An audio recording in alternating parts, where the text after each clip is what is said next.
I'm going to show you how to make this delicious apple cinnamon star bread. To a stand mixer, add milk, yeast, and sugar. Let it stand for 10 minutes until it's nice and bubbly. Next, you'll add some melted butter, a room temperature egg, and we're going to be adding some all-purpose flour, as well as some potato flakes and salt. Fit the dough hook attachment to your mixer. We're going to mix just on the stir speed until the ingredients are slightly combined. Once you see them coming together, increase to speed 2 and knead for 6 minutes. The dough should be cleaning the size of your bowl. Turn your dough out into a greased bowl and cover it with plastic wrap. Let it rise until it doubles in size, about 90 minutes. That dough should be nice and puffy. We're going to turn it out onto a lightly floured work surface, and now we're going to separate it into 3 equal pieces to assemble our star bread. Now you can eyeball it or you can weigh out each piece. I like to use my food scale. Each piece weighs about 10 ounces. Once your dough is divided, get ready to roll out. I like to use this silicone pastry mat. It makes it so much easier to roll my dough out into a circle. For now, we're just rolling 1 piece of dough out to about an 11-inch circle. Lightly flour the top to keep it from sticking. We're going to fold it in half, flour again, and fold it into half one more time. Go ahead and transfer that to a piece of parchment. Your dough might have shrunk up a little bit, so you can go ahead and roll it out just a tad bit more to get it back to 11 inches. Now we're going to brush on some melted butter. Make sure you leave about a 1-inch border and top that with some cinnamon sugar. Next, we're adding those sliced apples, and then we're going to follow that up with some chopped pecans. Slide that piece of parchment over, and we're going to set that aside and roll out our second piece of dough. We're going to repeat the same process that we just completed for another layer. Once you've added that second piece of dough, you can stretch out the edges and line them up with that bottom piece.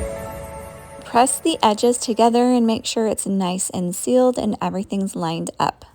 We're going to add 1 more layer of filling. Brush on your melted butter, sprinkle on your cinnamon sugar, smooth it out, and make sure that you leave that 1-inch border along the edge so that we can seal our dough together. Sprinkle on your apples and your chopped pecans. Slide that parchment over and set it aside, and we're going to roll up our third and final piece of dough.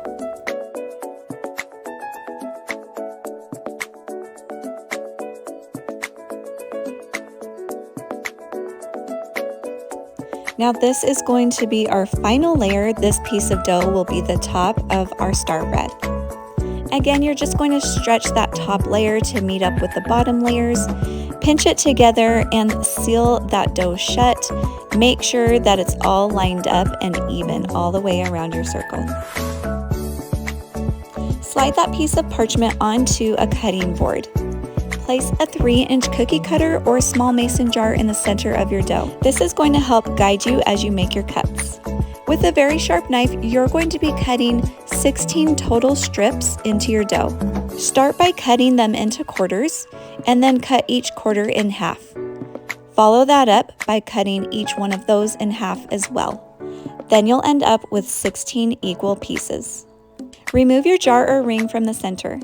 Grab 2 strips that are side by side and twist them in opposite directions 3 times. Pinch the ends together and make sure they're nice and sealed shut. Continue the same process with the remaining 14 strips.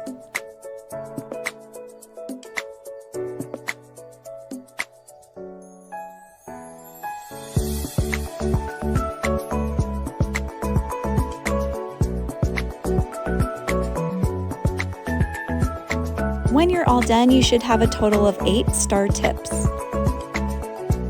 Cover your dough with plastic wrap and let it rise one more time until it gets nice and puffy. Brush the entire surface of your star with an egg wash. This is going to create a nice golden color as it bakes up in the oven. Bake your star on the middle rack in your oven until it's nice and golden, and isn't that gorgeous? After it's cooled completely, drizzle on a maple glaze and you're ready to slice it up and serve it. The cinnamon apple star bread bakes up so fluffy. It's full of cinnamon sugar and pieces of apple, and the icing on top tastes so good. You're going to love every single bite. Find the complete recipe for my cinnamon apple star bread at thatbreadlady.com.